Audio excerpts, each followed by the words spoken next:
Friday the 13th, released in 1988 by LJN for the Nintendo Entertainment System. Jason Voorhees is back and is terrorizing the children and camp counselors of Camp Crystal Lake. As one of 6 camp counselors, it is your job to defend the entire camp and to defeat Jason once and for all.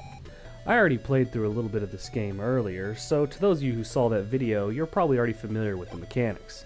When you start the game, you're asked to pick one of the 6 camp counselors: George, Mark, Paul, Laura, Debbie, and Chrissy.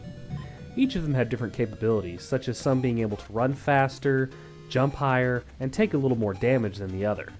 My personal preference is Mark. He's able to jump the highest and run the fastest out of all of them. Next up would probably be Chrissy. Just don't pick Paul. Paul is slow as shit. When the game starts off, it asks you to start lighting fireplaces, which those are indicated by the larger cabins on the map.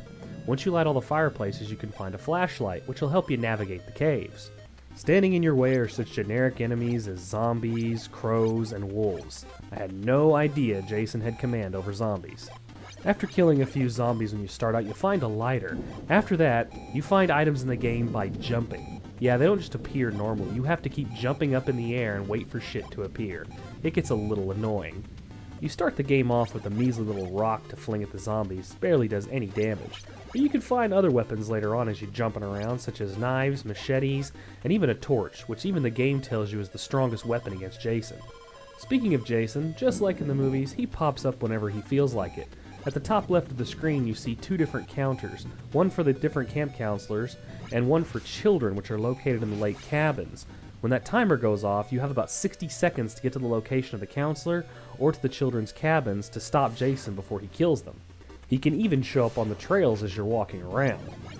Fighting Jason in the cabins is almost like playing Mike Tyson's Punch-Out. He wanders around the screen, and when he comes down to attack you, you press one of the down diagonals to dodge his attacks, and then counterattack with your weapon.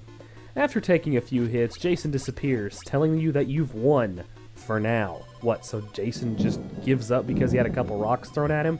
Whatever, it's a video game. If you wander around the caves, you'll find a room where you can fight Jason's mother.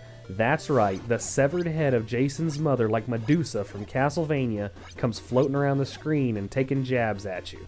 Defeating her will yield some pretty rare items, so it's worth it to take a visit. Once you defeat Jason, the next day begins, and Jason becomes faster and stronger, and so does his mother. You have to defeat Jason 3 times before the game is over, and each time, it gets more and more impossible.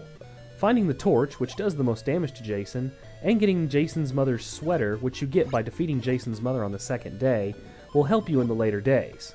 The sweater will actually halve the damage you take from Jason, and also make Jason more hesitant to attack you. This game can get really hard really fast, and I myself have yet to make it past the second day, but I find myself coming back to this game again and again. It may not be the best game in the world, but I find it oddly addicting. I'm a big fan of the movies also, so I guess that adds to the game's charm.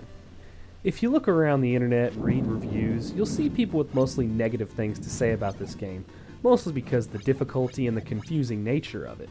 But I look at it as a unique specimen on the Nintendo Entertainment System. It's a movie-based, non-linear action-adventure survival horror title. Yeah, just think about it. There really wasn't much like that at the time on the Nintendo Entertainment System. And it is pretty faithful to the source material. Even though, Jason's mother didn't float around like Medusa and attack you, but hey, they gotta take certain liberties with the video games. Yeah, and the zombies too, and the birds. Anyways, it's pretty faithful to the movies. Shut up. Anyways, guys, that's it for this episode of the 31 Games of Halloween. Thank you very much for watching. Please leave a like and a comment down below, and subscribe if you haven't already, and please share with your friends. I thank you guys so much again for watching, and I will see you tomorrow on day 14 of the 31 Games of Halloween. Have a good night.